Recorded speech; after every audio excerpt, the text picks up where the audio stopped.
नमस्कार दोस्तों, OCN network में आपका स्वागत है। नरेंद्र मोदी आज इतिहास रचने जा रहे हैं। शाम को 7:15 बजे निरंतरता में देश की तीसरी बार कमान संभालेंगे और नेहरू के बाद वो ऐसे दूसरे विरले प्रधानमंत्री होंगे जिनको ये सौभाग्य दिया है इस देश की जनता ने। लेकिन पिछले 4 जून से जब से रिजल्ट आए हैं, तब से हम क्या देख सुन रहे हैं इस मेन स्ट्रीम के मीडिया में, सोशल मीडिया में, अलग-अलग दलों के नेताओं के मुखारविंद से किस तरह की बातें की जा रही हैं। इस ऐतिहासिक उपलब्धि को धूमिल करने की कोशिश हो रही है, नेपथ्य में डालने की कोशिश हो रही है और दूसरे कारणों पर, दूसरी चर्चाओं पर ही बहस मुबाहिसे होती रहे, बस ये कुल मिलाकर के प्रयास है। इसके बावजूद कि सेंट्रल हॉल में चंद्रबाबू नायडू ने भी किन शब्दों में प्रधानमंत्री नरेंद्र मोदी की तारीफ की है और नीतीश कुमार तो एक तरीके से जिसको कहते हैं ना हम खड़ी बोली में कि बिछ जाना, वो अपना संबोधन करने के बाद आकर के प्रधानमंत्री के पैर छूने के लिए नीचे झुक रहे थे। प्रधानमंत्री ने उनको थाम लिया। इसके बावजूद मेन स्ट्रीम के मीडिया में ऐसी-ऐसी बातें चलाई जा रही हैं, ऐसी-ऐसी बातें की जा रही हैं। उनको एक सवालों के घेरे में खड़ा किया जा रहा है नरेंद्र मोदी को कि ये इस बार मजबूत नहीं, मजबूर प्रधानमंत्री होंगे। तो इन सारे सवालों से जो प्रधानमंत्री को घेरा जा रहा है, हम भी इन पर आज चर्चा करेंगे कि वो वाक़ई मजबूर प्रधानमंत्री होंगे या मजबूत प्रधानमंत्री होंगे।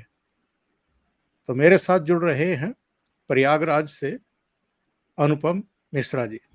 अनुपम जी, बहुत स्वागत है आपका। नमस्कार। नमस्कार नमस्कार। सबसे पहले तो साहब ये बताइए कि ये जो ऐतिहासिक उपलब्धि आज क्रिएट करने वाले हैं नरेंद्र मोदी, क्रिएट तो कर चुके 4 जून को रिजल्ट आने के साथ ही, लेकिन आज औपचारिक रूप से शपथ ग्रहण करेंगे, देश की बागडोर फिर से संभाल लेंगे। इसको पचा क्यों नहीं पा रहा है पूरा इकोसिस्टम, देश के भीतर की ताकतें भी, देश के बाहर की ताकतें भी? क्यों एक ऐसा माहौल बनाने की कोशिश हो रही है कि जैसे नरेंद्र मोदी की तो एक तरीके से हार हो गई है और इसके बावजूद वो शपथ लेकर के महापाप कर रहे हैं? नहीं देखिए, वो तो मतलब उसके लिए उनको दोषी नहीं ठहराया जा सकता कि जाहिर सी बात है। एक इस तरह देखें, अ, और क्या कहें, वो 2014, 2019 और 2024 मिलाकर उनके 195 सांसद, ये नरेंद्र मोदी ने खुद कहा कि साहब हमारे 242 आदमी हैं और इनके पिछले 3 लोकसभा मिलाकर 200 नहीं हो रहे। तो अभी क्या कहें।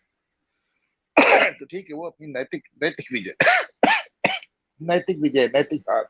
अभी कितनी आप सोचें, कितनी हास्यास्पद बात है कि आम आदमी पार्टी के संजय सिंह कहते हैं नरेंद्र मोदी को नैतिक स्तर, मतलब नैतिक आधार पर इस्तीफा दे देना चाहिए।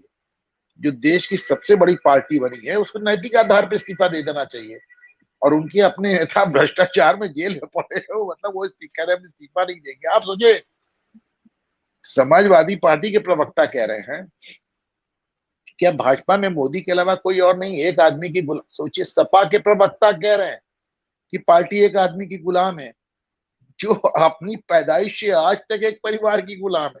आप सोचिए ना। तो अब आप पूछे सपा प्रवक्ता ऐसा क्यों कह रहे हैं? वो तो पूरी पार्टी अखिलेश यादव और उनके परिवार की गुलाम है, मुलायम सिंह और अखिलेश यादव की। वो क्यों कह रहे हैं? उनको ऊपर वाले ने जबान दी, कह रहे हैं। क्या आप मुझे संजय सिंह ऐसा क्यों कह रहे हैं कि नरेंद्र मोदी को इस्तीफा दें, जबकि केजरीवाल ने तो इस्तीफे के मुद्दे पे तमाम बेशर्मी की पराकाष्ठा पार कर दी है। कह रहे हैं वो जबान मिली है, कह रहे हैं साहब। तो उसी तरह मतलब आप इसको एक छोटी सी चीज देखें, वो क्या कह रहे हैं और क्या कर रहे हैं। कहते हैं सरकार बनाएंगे, सरकार बनाएंगे। 10, बहुत बड़ी बात कह रहा हूं, उसको समझ लीजिए, इसको ओंकार जी सोच के देखिएगा। 10 साल से कांग्रेस पार्टी नरेंद्र मोदी पर आरोप लगा रही है कि लोकतांत्रिक परंपराओं को ध्वस्त करते हुए नरेंद्र मोदी ने कांग्रेस को नेता विपक्ष का पद नहीं दिया। जबकि हकीकत यह है कि जो नेता विपक्ष के लिए उन्हें जितने सीट लाने चाहिए थे उतनी सीट ही नहीं दी किसी के पास। बिल्कुल कांग्रेस ने भी सही नहीं है। दिया था अपने टाइम में, राजीव गांधी ने भी नहीं दिया था किसी को नेता विपक्ष का पद, जब वो अपना बहुमत लेके। लेकिन अब जब नेता विपक्ष की बात आई है और विपक्षी नेताओं ने राहुल गांधी को नेता विपक्ष का पद ऑफर किया है, तो राहुल गांधी कहते हैं मुझे सोचने के लिए समय चाहिए। नहीं, ये इनको सोचने के लिए 10 साल कम थे। इनको ड्रामा, सोचने के लिए ड्रामा है, सोच ये ड्रामा है। नहीं नहीं, मैं ड्रामा इतना भी नहीं मानता हूं ओंकार जी। मैं अपने दिल से मानता हूं कि राहुल गांधी ताकत तो प्रधानमंत्री की चाहते हैं, जिम्मेदारी नेता विपक्ष की भी नहीं चाहते। इसका कारण है आप उनकी पार्लियामेंट्री अटेंडेंस उठा के देखें। उनकी जो सर्वश्रेष्ठ पार्लियामेंट्री अटेंडेंस है 50% के आसपास, वो राष्ट्रीय एवरेज से 30% नीचे है, 80%। ज्यादातर उनकी पार्लियामेंट्री अटेंडेंस 15% के आसपास है। वो अपने भाषण जिस दिन देते हैं उस दिन आते हैं, वरना पार्लियामेंट नहीं आते। पार्लियामेंट शुरू हुई और राहुल विदेश, पार्लियामेंट शुरू हुई और राहुल विदेश कितनी बार हो चुका है। जो आदमी साल में 65 बार विदेश था, वो अपनी जिम्मेदारी नहीं उठाना चाहते। आप समझिए ना, आपको अगर 65 बार विदेश जाना है तो नेता विपक्ष बन के आप कैसे जाएंगे? आप बताइए कैसे जाएंगे? नेता विपक्ष 65 बार विदेश कैसे जाएगा? कुछ नहीं तो एक, पार्लियामेंट सेशन में तो उसको रहना ही पड़ेगा ना। अरे साहब, एक डर और भी होगा। 2014 में मल्लिकार्जुन खड़गे नेता विपक्ष थे, 2019 में हार गए। 2019 में नेता विपक्ष जो है अधीर रंजन चौधरी बने, वो भी हार गए। सर वो नेता विपक्ष नहीं थे, वो कांग्रेस के सदन में नेता थे, वो बस वही लोकसभा समझ, में कांग्रेस के नेता थे। वही नेता समझ ली। विपक्ष तो दो बार से कोई था ही नहीं। तो हाँ, दोनों ही कांग्रेस के नेता थे और कांग्रेस पार्टी के सीएलपी लीडर थे लोकसभा में। इसलिए इसलिए मैं कह रहा हूं कि जो सीबीआई डायरेक्टर चुनने के लिए या दूसरी चीजें चुनने के लिए एक 3 सदस्यीय कमेटी होती है, उसमें प्रधानमंत्री के अलावा नेता प्रतिपक्ष के नाम पर उन्हीं को बुलाया जाता था। तो हम तो सम्मान के तौर पर कह रहे हैं, ये तो हम जानते ही हैं कि भाई 2 बार से इनको इतनी भी सीटें नहीं मिल रही थी कि नेता प्रतिपक्ष का नहीं सर, मैं नाम दूसरी ही। बात कह रहा हूँ, जब नहीं मिल रही थी तो सीना पीट रहे थे, और जब मिल रही है तो कह रहे हैं सोचने के लिए समय चाहिए। मेरा कहने का तात्पर्य कुछ और है। मेरा कहने का तात्पर्य से इतना है कि राहुल गांधी राजनीति को खेल समझते हैं। कभी तैर रहे हैं, कभी दौड़ रहे हैं, कभी टहल रहे हैं, कभी हंस रहे हैं, और जब जिम्मेदारी उठाने की बात आती है वो सिरे से नकार देते हैं। ये बात कई बार साबित हो चुकी है, फिर से साबित हो रही बिल्कुल सही बात कह रहे हैं।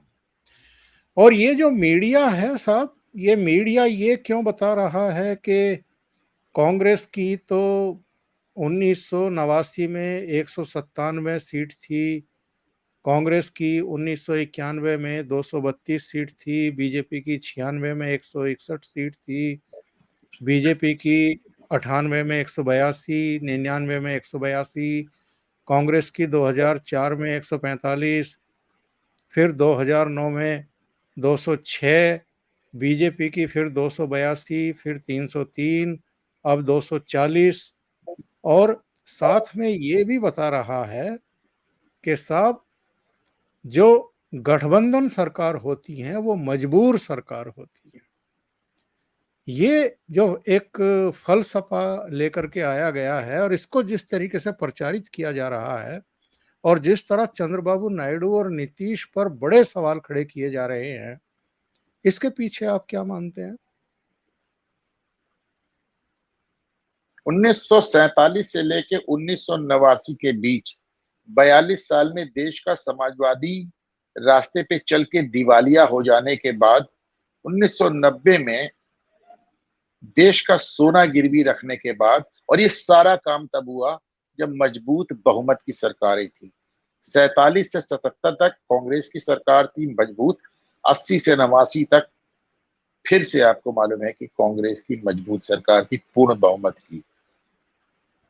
ये सब हो जाने के बाद इस देश का मार्ग समृद्धि के रास्ते पे प्रशस्त किया एक गठबंधन सरकार नरसिम्हा राव की।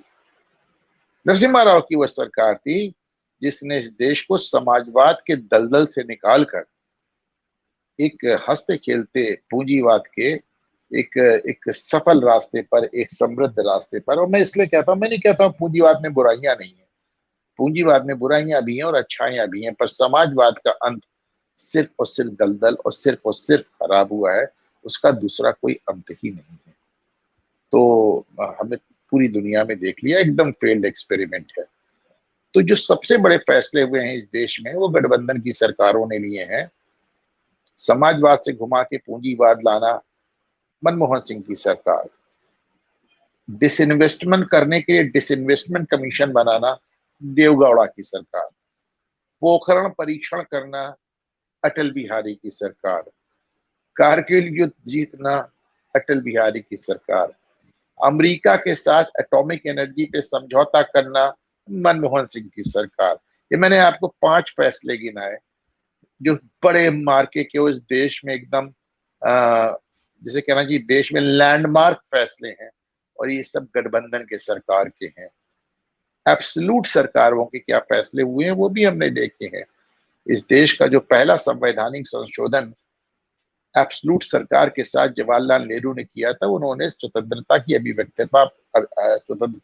अभिव्यक्ति की स्वतंत्रता पर विराम लगाया था, और उन्होंने कहा था कि जो फ्रीडम ऑफ एक्सप्रेशन है वो एब्सोल्यूट नहीं होगा, अभिव्यक्ति की स्वतंत्रता छीनी थी। इस देश में इंदिरा गांधी की एब्सोल्यूट सरकार ने इमरजेंसी लगाई थी। ऐसा नहीं है, इस दोनों का आपस में कोई तालमेल नहीं है। गठबंधन सरकारों ने बहुत अच्छा काम किया। एक चीज और जान लें, वो तमाम लोग जो गठबंधन सरकार को लेकर सशंकित हैं, उनको एक बात ध्यान रखना चाहिए। नीतीश कुमार, उन्होंने इतनी बार पाला बदला है कि वो पलटू राम के रूप में घोषित है, पलटू चाचा के रूप में घोषित है। पर एक बात फिर भी मैं कहूंगा कि नीतीश हो या चंद्रा बाबू नायडू, ये पहली बार मुख्यमंत्री नहीं बने हैं। ये कल के आए नौसिखिए पॉलिटिशियन नहीं है। लंबे लंबे समय तक इन लोगों ने राज किया है, राजनीति क्या होती है ये समझते हैं, और उनको इस बात का पूरा अंदाजा है कि एक नरेंद्र, देखिए इसको समझिए कि नरेंद्र मोदी की सरकार में तो फिर भी इनको बहुत कुछ मिल जाएगा, क्योंकि जो कोलिशन, जो गठबंधन को होल्ड करने वाली मेन पार्टी, उसके पास 242 लोग हैं, 242 लोग हैं। तो उसलिए उस गठबंधन में एक स्थिरता है। कांग्रेस में तो जो सबसे बड़ी पार्टी, उसके पास 100 लोग नहीं है, तो वो तो एकदम ही अस्थिर गठबंधन हो जाएगा ना, आप समझिए। तो ऐसा नहीं है, सब बड़े सीजन्ड, बहुत पके हुए पॉलिटिशियंस, बहुत समय। अच्छा, नीतीश कुमार के बारे में मैं आपके चैनल पे एक बात कहना चाहूंगा। नीतीश कुमार इस बार 12 सीट लेकर आए हैं, चूंकि भाजपा को उनकी जरूरत है, वो अलग बात है। मैं लोगों को याद दिला दूं कि जनता दल यूनाइटेड और नीतीश कुमार की जिंदगी का ये सबसे बदतर प्रदर्शन है। इससे बुरा प्रदर्शन उन्होंने कभी नहीं किया। पुराना आप 19 देख लें, 14 देख लें, लगातार देख लें, ये सबसे कमजोर प्रदर्शन है नीतीश कुमार का। नीतीश 14 कुमार में ने 14 में 2 सीटें आई थी जी उनकी, वो सबसे बदतर था। नहीं, जब भाजपा के साथ, जो भाजपा के हाँ, साथ हो भाजपा रही के है, साथ, यस भाजपा यस। के साथ एनडीए में रहते हुए नीतीश कुमार का सबसे बदतर प्रदर्शन। तो भाजपा के सही। समर्थन के बावजूद नीतीश कुमार इतनी कम सीटें कभी नहीं लाए। नीतीश कुमार आज महत्वपूर्ण इसलिए अवश्य है ओंकार जी कि इस समय सीटों की आवश्यकता है, लेकिन नीतीश कुमार को मालूम है कि उनकी राजनीति कहां जा रही है। नीतीश बिल्कुल। कुमार देख सकते हैं कि हर चुनाव के साथ विधानसभा और लोकसभा में उनका वोट भी कम हो रहा है, प्रतिशत भी कम हो रहा है, और उनकी सीटें भी कम हो रही हैं। ऐसे में नीतीश कुमार से कोई बहुत ज्यादा कलाबाजी की उम्मीद मुझे नहीं। मैंने ये सवाल इसलिए किया कि आज तक पर देखिए क्या जानकारी दी गई। इसमें कहा गया 1977 में गठबंधन सरकार बनी, 2 साल 126 दिन चल पाई। 1979 में चरण सिंह की सरकार बनी, 170 दिन चल पाई, मध्यावधि चुनाव की नौबत आ गई। 1989 में गठबंधन सरकार बनी, वीपी सिंह के नेतृत्व में 343 दिन चली। फिर उनकी सरकार गिरी तो चंद्रशेखर की सरकार बन गई, 223 दिन चली और मध्यावधि चुनाव हो गए। फिर कहा गया कि 1996 में गठबंधन सरकार बनी, अटल बिहारी वाजपेयी के नेतृत्व में, केवल 13 दिन चली। 96 में गठबंधन सरकार बनी, एचडी देवगौड़ा के नेतृत्व में, 324 दिन चली। 97 में इंद्र कुमार गुजराल बने, 332 दिन में उनकी सरकार गिर गई, मध्यावधि चुनाव फिर हो गए। 98 का जिक्र ये कर रहे हैं, अटल बिहारी वाजपेयी 13 महीने चल पाई। 99 में फिर मध्यावधि चुनाव हो गए। और एक आंकड़ा और देते हैं ये लोग, ये कहते हैं कि गुजरात विधानसभा 2002 जब पहली बार मुख्यमंत्री बने थे नरेंद्र मोदी, पूर्ण बहुमत की सरकार थी, तो वो एक सफल मुख्यमंत्री रहे। फिर 2007 में भी पूर्ण बहुमत की सरकार का नेतृत्व किया, 2012 में भी पूर्ण बहुमत की सरकार का नेतृत्व किया, 2014 में उन्होंने केंद्र में पूर्ण बहुमत की सरकार का नेतृत्व किया, 2019 में भी पूर्ण बहुमत की सरकार का नेतृत्व किया। उनको गठबंधन सरकारों का अनुभव ही नहीं है, अनुभवहीन बता दिया एक तरीके से, और कहा कि अब इनके पास पूर्ण बहुमत नहीं है। मतलब जो जवान विपक्षी बोल रहे हैं वही मीडिया भी बोलना चालू किए हुए है कि इनके पास अब पूर्ण बहुमत नहीं है और ये गठबंधन सरकार चलाने में सफल होंगे। इसको लेकर के बड़े सवाल खड़े किए जा रहे हैं। देखिए, जहां तक तजुर्बे का सवाल है, नरेंद्र मोदी को प्रधानमंत्री बनने से पहले विधायकी का भी तजुर्बा नहीं था। मुख्यमंत्री तो बहुत दूर की बात है, उनको विधायक का भी तजुर्बा नहीं, उनको सभासद का भी तजुर्बा नहीं था। अगर तजुर्बे बिठाएंगे तो नरेंद्र मोदी तो वो बिरले आदमी जो सीधे मुख्यमंत्री और सीधे प्रधानमंत्री के पद पे बैठे। नरेंद्र मोदी वो आदमी जिन्होंने विपक्ष में जो सीटें होती उस पर बैठ के कभी देखा ही नहीं कि संसद या विधानसभा लगती कैसे। उनको तो ये भी नहीं मालूम होगा कि उस तरफ से देखने पे संसद या विधानसभा का सीन कैसा है। पता नहीं उधर कभी गए भी हैं कि नहीं। तो आप तजुर्बे की तो बात ना करें। बिना विधायक रहे मुख्यमंत्री हुए और बिना सांसद बने, बिना केंद्रीय मंत्री बने, बिना संसद में कदम रखे प्रधानमंत्री हुए, बिना विधानसभा में कदम रखे मुख्यमंत्री हुए और बिना संसद में कदम रखे प्रधानमंत्री हुए। मुझे क्या दूसरा ऐसा कोई एग्जाम्पल आपको याद आता है ओंकार जी? कोई ऐसा एग्जाम्पल आपको याद आता है जिसने संसद में पहला कदम प्रधानमंत्री के तौर पर रखा? शायद नेहरू, क्योंकि उस समय तो खैर बात ही अलग थी, तो फाउंडिंग प्राइम मिनिस्टर थे, तो चुनाव के पहले से प्रधानमंत्री थे। तो इन्होंने अपना पहला कदम संसद में प्रधानमंत्री के रूप में रखा और विधानसभा में इन्होंने अपना पहला कदम मुख्यमंत्री के रूप में रखा। उसके पहले ना ये विधायक थे, ना सांसद थे, ना मंत्री थे, ना विधायक सभासद थे, कुछ नहीं। तो ये तजुर्बे वाली बात आप जाने दें, पहली बात। दूसरी बात, रेलवे प्लेटफॉर्म का ये चाय वाला, अगर क्या आपको लगता है कि उसको अमेरिका, रूस, ब्रिटेन और यूरोप और ऑस्ट्रेलिया का वो तजुर्बा था जो वो कर रहे हैं समय दुनिया में? किसी ने सोचा था? किसी ने सोचा था? अभी गांधी परिवार को, इनके लिए तो विदेश आना जाना ऐसे रहता है जैसे आदमी अपने फ्लैट में एक कमरे से दूसरे कमरे जाता होगा। जैसे हम अपने बंगले से लॉन में जाते हैं, लॉन से कमरे में आते हैं, तो वैसे लोग विदेश आते जाते हैं। नरेंद्र मोदी के साथ तो ऐसी बात नहीं थी, पर किसी ने सोचा था कि ग्लोबल डिप्लोमेसी में वो इस कदर मास्टर साबित होंगे? मतलब कूटनीति का मास्टर उन्होंने किसी ने सोचा था? किसी तो मतलब आज पूरी दुनिया कहती है कि कोविड उन्होंने जिस तरह संभाला, किसी ने सोचा था कि दुनिया का पहला वैक्सीन बना के विदेश में भेज देंगे? तो ये सब बात ना करें। जब इतनी चीजें उन्होंने बिना तजुर्बे के कर ली, तो 10 साल प्रधानमंत्री रहने के बाद ये वो आप देखिए, वो जब कहते हैं कि प्रधानमंत्री नरेंद्र मोदी को गठबंधन की सरकार चलाने का तजुर्बा नहीं है, तो आपको मालूम है ओंकार जी, बेसिकली वो कह क्या रहे हैं? वो कह रहे हैं मोदी तानाशाह हैं और वो लोगों के साथ मिलजुल कर नहीं चल सकते। मूलतः समझिए बात ये कह रहे हैं वो ये कह रहे हैं कि मोदी तानाशाह हैं और लोगों के साथ मिलजुल के नहीं चल सकते। मैं आपको बताता हूँ क्यों कर चल सकते हैं। इंदिरा गांधी ने जो राष्ट्रपति शासन 80 बार लगाया, कांग्रेस ने जो 100 बार लगाया, मोदी ने एक बार नहीं लगाया। वो लोगों के साथ मिलजुल कर रह सकते हैं। ममता बनर्जी से लेके उद्धव ठाकरे तक, अपनी जरा सी आलोचना, केजरीवाल तक, आलोचना करने वाले पत्रकारों, कार्टूनिस्टों और प्रोफेसर को जेल भेज दिया। आज तक इस देश में 10 साल में एक आदमी ऐसा जेल नहीं गया जिसपे ये आरोप था कि उसने प्रधानमंत्री मोदी की निंदा की या फिर आलोचना की या मखौल उड़ाया। जबकि मुझे नहीं लगता किसी और प्रधानमंत्री के साथ इतना दुर्व्यवहार हुआ होगा। आप देख लें इसको। एक शख्स आपको राजनीति में इतने साल में नहीं मिला जो आपको पब्लिकली, जिसको प्रधानमंत्री त्योरियां चढ़ाकर बात करते नजर आए हो।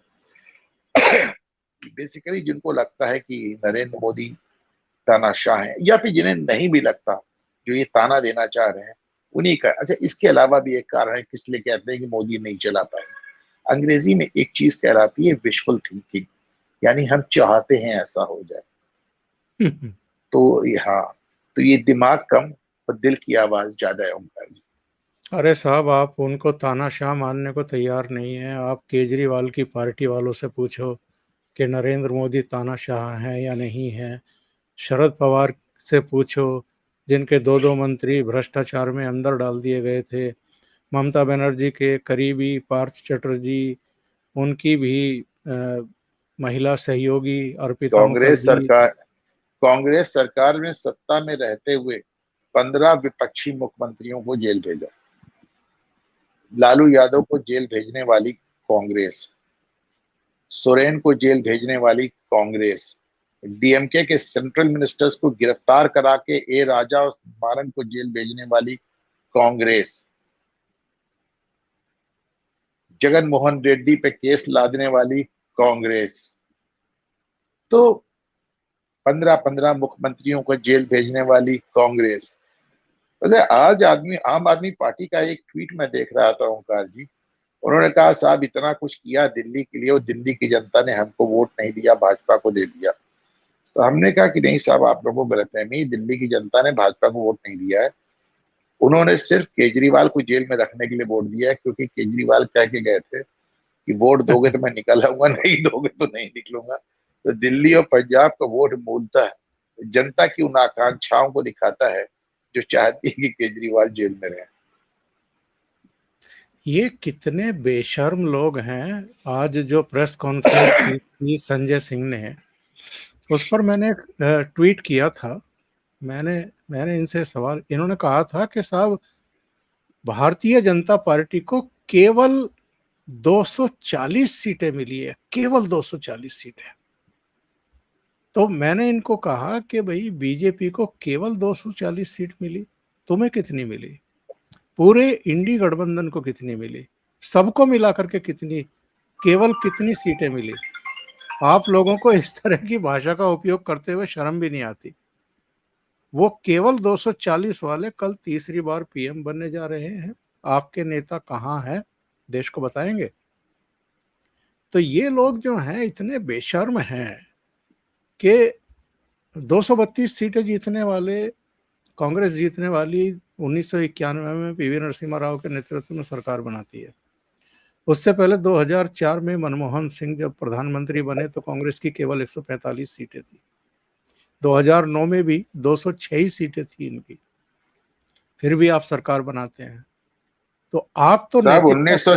1984 में इंदिरा गांधी जी की हत्या के बाद सहानुभूति लहर में जो कांग्रेस को बहुमत मिला था, 84 से 40 साल पूरे हो गए। कांग्रेस 3 बार सरकार बना चुकी है, पर आज तक 200 सीट नहीं लाई। एक बार 206 लाई है शायद। तो फिर तो बहुमत कभी आया ही नहीं ना सर। तो वो बिल्कुल। तो आप मतलब 240 का आप मजाक बना रहे हैं। आप 240 के आसपास नहीं आए कभी, पूरे 40 साल से नहीं आए। 40 साल से, पिछले आधी शताब्दी में आपका जो सर्वश्रेष्ठ प्रदर्शन है, वो भाजपा के ये जो इतना पिछले 15 साल में ये जो सबसे खराब प्रदर्शन है, उससे भी आपका खराब है। आप देखिए 40 साल में जो आपने, आपका सर्वश्रेष्ठ प्रदर्शन 206 है, और उनका पिछले 10-15 साल में जो सबसे बुरा प्रदर्शन है वो 242। तो अब ये तो मैंने कहा ना कि आप कह सकते हैं कैसे बोल रहे हैं। तो ठीक है, बोल रहे हैं। अब ये एक, आपसे मुझे सर एक बात कह रहा हूँ, चूंकि आप दिल्ली के पास ज्यादा बैठे हैं, कभी कभी मुझे लगता है कि दिल्ली का मीडिया मीडिया ना हो कि सिर्फ माइक्रोफोन है, जो अपने अपने माइक वहां रख के खामोश बैठ जाता है। तो संजय सिंह से ये नहीं पूछ पाता कि मियाँ तुम्हारी कितनी सीट आई, जो बिल्कुल। कांग्रेस से ये नहीं, जयराम रमेश से ये नहीं पूछ पाता कि साहब आपकी कितनी सीटें थी और है।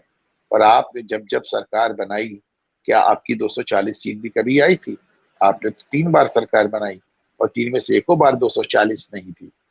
तो जो इन लोगों से सवाल नहीं पूछ पाता, कभी कभी मुझे लगता है दिल्ली का मीडिया मीडिया ना होके सिर्फ माइक्रोफोन है, जहां पत्रकार लोग आकर प्रेस कॉन्फ्रेंस में अपना अपना माइक रख के चाय चाय नहीं, कॉफी कोई पीने चले जाते कोई पूछने की हिम्मत करता है तो वो मौसमी सिंह बन जाती है ना।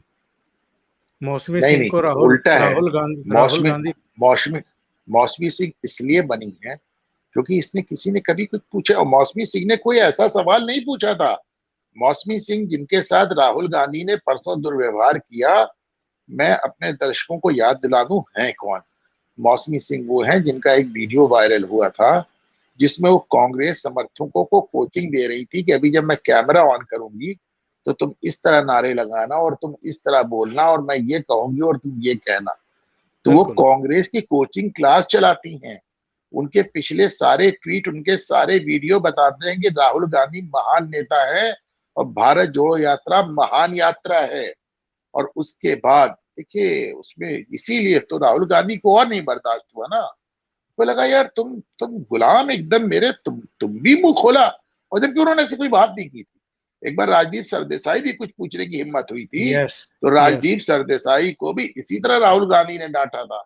उनको लगता है, उनको जैसा लगता है कि यार तू हमारे हमारे हमारे पे आउट पे पलने वाले लोग, तुमने तुमने ताली बजाने के अलावा मुंह खोला ही क्यों? सही। बिल्कुल। अब आते हैं इस बात पर कि साहब, जो मंत्रिमंडल है उसके गठन में भी जो इनके सहयोगी हैं वो अब बार्गेनिंग करेंगे, ब्लैकमेल करेंगे। सर सर तरह सर, तरह इसके की। पहले कि आप कोई सवाल करें, मैं अपने दर्शकों से अनुरोध करूंगा कि इसके बाबत कल प्रधानमंत्री ने, देखिए मैं अपने दर्शकों से एक और अनुरोध करूंगा सर, कि कल जो प्रधानमंत्री ने जो वो किया है, जो भाषण दिया है, और जो वहां पे चंद्रा बाबू और नीतीश कुमार और ये क्या नाम है चिराग पासवान और पवन कल्याण और इन तमाम लोगों ने जो भाषण दिए हैं, मुझे मेरा अनुरोध है कि जो लोगों को राजनीति में दिलचस्पी है वो चाहे तो यूट्यूब की स्पीड बढ़ाकर, पर उनको सुनना चाहिए। उन्हें आने वाले दिनों के बारे में बड़े इशारे और बड़ी समझ मिलेगी, पहली बात। बिल्कुल। दूसरी बिल्कुल। बात, कल प्रधानमंत्री ने इस बात को पहले से जज कर लिया था और उन्होंने कहा था कि मैं आप लोगों से अनुरोध करता हूं कि टीवी पर जो दिन रात, और उन्होंने सीधे गप वर्ड इस्तेमाल किया, उन्होंने जो दिन रात टीवी पे गप चल रही है इस पे ध्यान ना दें। उन्होंने ये तक कहा कि मैं अपने सांसदों से कह रहा हूं कि आपको अभी लोग ऐसे भी मिलेंगे जो कहूंगे चलो मैं तुम्हारे मंत्री बनवा देता हूं, परिवार को बुला लो, शपथ ग्रहण है। इन सब झांसे में ना आए। जो नरेंद्र मोदी को जानते हैं वो जानते हैं कि मैं दबाव में आने वाला नहीं।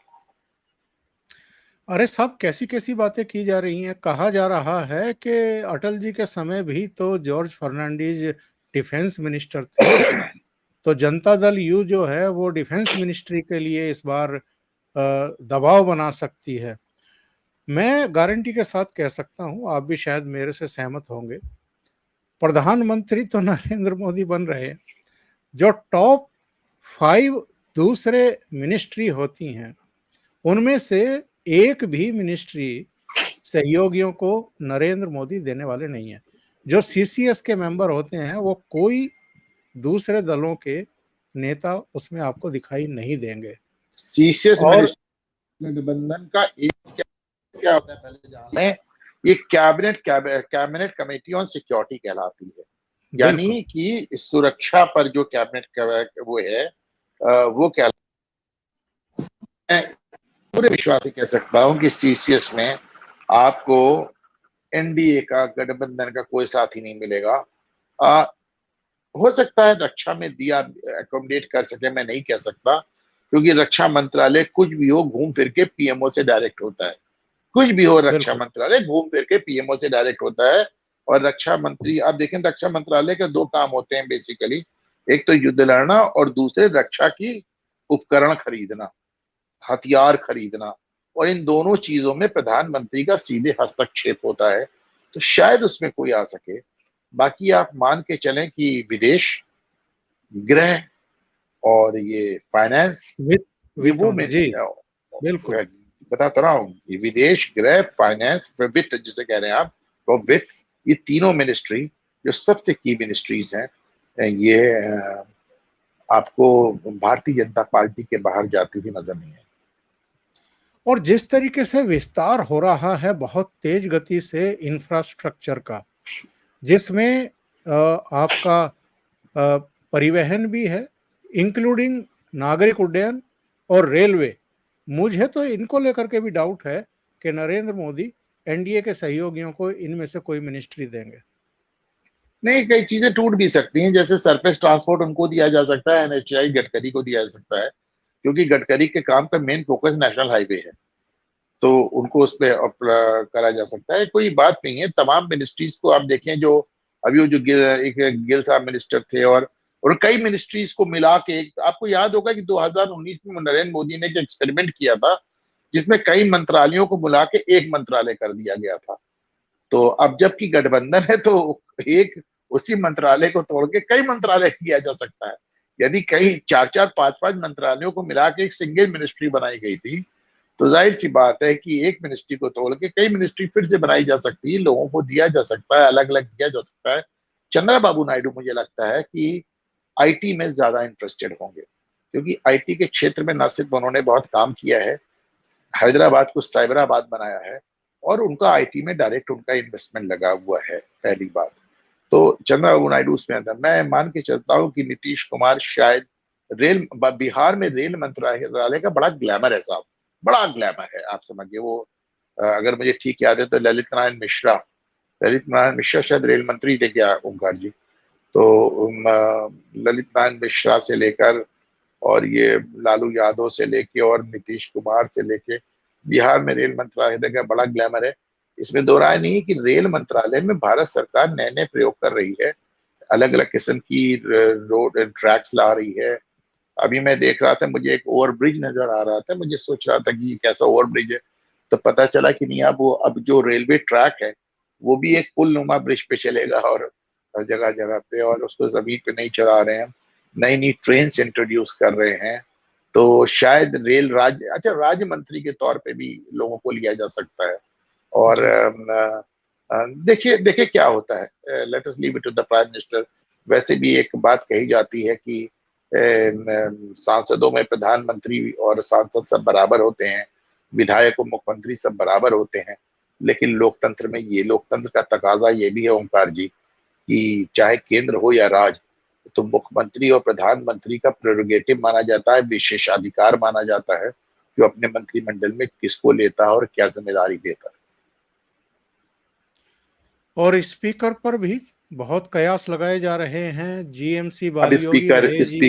स्पीकर एक फिर एक बड़ी दिक्कत वाली बात है, क्योंकि भारतीय जनता पार्टी की राजनीति से जो वाकिफ लोग हैं, और जिन्होंने ऑपरेशन लोटस देखा है, मैंने आपके ही चैनल पे एक बार कहा था, मैंने देखा है कुछ लोगों ने उसे काट के ट्विटर पे चला रखा है, या तो नरेंद्र मोदी प्रधानमंत्री नहीं बनेंगे, और बने तो बहुमत 6 महीने में लौट आएगा।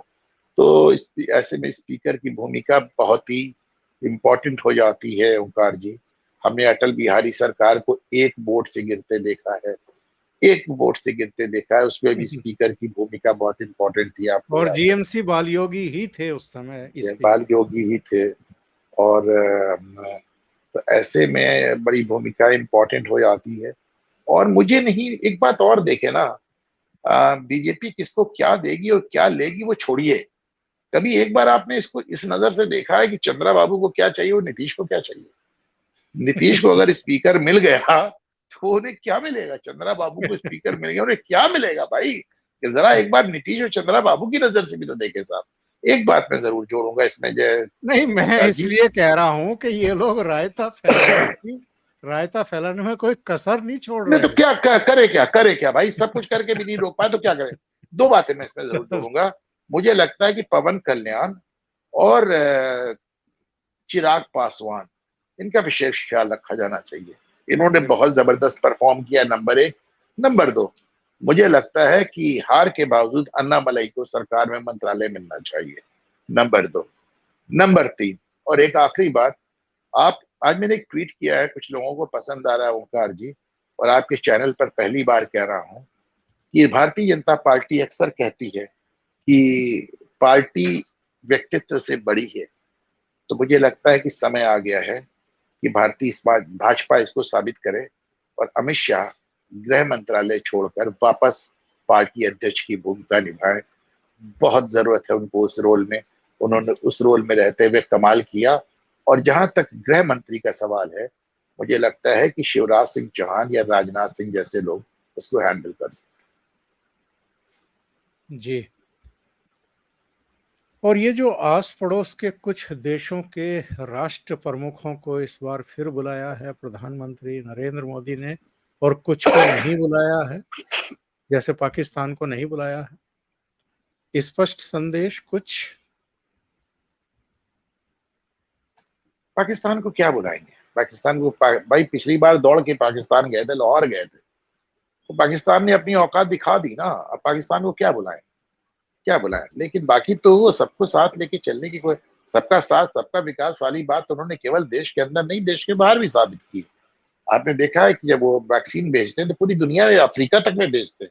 और नरेंद्र मोदी तो आपको अक्सर ग्लोबल साउथ की बात करते नजर आते हैं। तो और लुक ईस्ट पॉलिसी लेके आते हैं।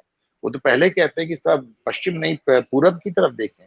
तो सबको लेके चलने की कोशिश कर रहे हैं। रही बात पाकिस्तान और अफगानिस्तान में, आप किसको बुलाएंगे साहब? किसको बुलाएंगे? एक बार मोदी साहब ने कहा था, उन्होंने कहा कि समझ में नहीं आता पाकिस्तान में बात किससे करें, फौज से बात करें, प्रधानमंत्री से बात करें, राष्ट्रपति से बात करें, तो आप किससे बात करेंगे भाई? आप वहां तो आपको खुद ही नहीं समझ में आता आप बात करें। अच्छा, आप एक प्रधानमंत्री है, लोकतांत्रिक देश के प्रधानमंत्री है, वहां पे भी एक प्रधानमंत्री है। तो अब दिक्कत ये कि प्रधानमंत्री या तो प्रधानमंत्री से बात करे तो एकदम बेकार है, क्योंकि प्रधानमंत्री के पास ताकत नहीं है वहां पे। यहाँ का प्रधानमंत्री वहां की फौज से बात करे, वो अच्छा नहीं लगेगा कि साहब इनके इंडिया का प्राइम मिनिस्टर पाकिस्तानी आर्मी की चीफ से बात कर रहा है, वो अच्छा नहीं लगेगा साहब। मतलब वो लोकतांत्रिक परंपराओं के खिलाफ जाएगा। तो जब आप उनके प्रधानमंत्री से बात करना बेकार है और फौजी से बात करना परंपराओं के खिलाफ है, तो बेहतर ये की बात ही ना। और प्रधानमंत्री ने 80 से ज्यादा इंटरव्यू दिए हैं साहब, और कई चैनलों मीडिया हाउसेस को तो उन्होंने दिल खोल करके बातचीत की है, और 3-3 4-4 पहुंच गए, इंक्लूडिंग एडिटर। लेकिन साहब किसी को कानो कान खबर नहीं है, भनक नहीं है कि मंत्रिमंडल का आकार क्या होगा, मंत्रिमंडल के चेहरे कौन होंगे। 2014 में जिन्होंने शपथ ली थी, 2019 में जिन्होंने शपथ ली थी, उनमें से कौन कौन रहेगा और कौन कौन नहीं रहेगा, कोई किसी को रत्ती भर भी। और कहीं इसी वजह से इनकी खींच तो नहीं उतर रही है कि देखें अब देखें, केवल सिवाय प्रधानमंत्री पद को छोड़कर ओमकार जी किसी पद पे आप कुछ नहीं बता सकते। लेकिन ये खींच वाली बात आपकी बहुत अच्छी मुझे इसलिए लग रही है क्योंकि एक जमाने में इन पत्रकारों का यही जलवा होता था, पहले से बता नहीं देते थे, ये बनवा देते थे। ये मंत्रिमंडल लोगों को मंत्री बनवा देते थे, मंत्रिमंडल बदलवा देते थे, गवर्नरों की नियुक्ति करा देते थे। लेकिन हमने देखा कि पिछले 10 साल में जितने ये ताकतवर पत्रकार थे सब अपनी औकात में आ चुके हैं। और कहीं ना कहीं इन्होंने इस बात को नहीं, मुझसे व्यक्तिगत बातचीत में उन्होंने एक्सेप्ट किया कि भैया हमने इस बात से समझौता कर लिया है कि मोदी क्या करेंगे उसका किसी को कुछ पता नहीं। हमने इस बात क्या, पहले इस बात को मानने में हमारा जमीर, हमारा ईगो गवारा नहीं कर रहा था, हमारा अहम आड़े आ रहा था। लेकिन अब धीरे धीरे हमने इस बात से समझौता कर लिया है कि बहुत दिमाग लगाने की जरूरत नहीं है, मोदी क्या करेंगे किसी को कुछ नहीं मालूम। अनुपम जी, बहुत बहुत धन्यवाद जुड़ने के लिए और बहुत अहम विषय पर चर्चा करने के लिए। थैंक नमस्कार। You sir. नमस्कार।